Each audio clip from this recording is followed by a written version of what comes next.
Anong latest sa mundo ng showbiz? Bimbi kailangan ng magtrabaho dahil sa patuloy na paglobo ng medical bills ni Kris Aquino.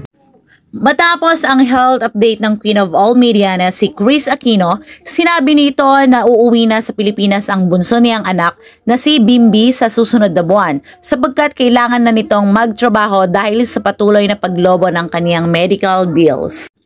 Nasabi niya ito matapos siyang kumustahin ng isang fan sa kaniyang latest Instagram post. Ating panoorin ang kumustahan nila sa Instagram.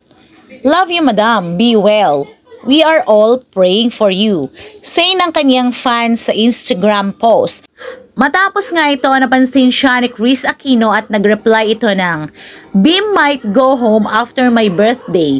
He needs to work because my medical bills are already getting higher and higher.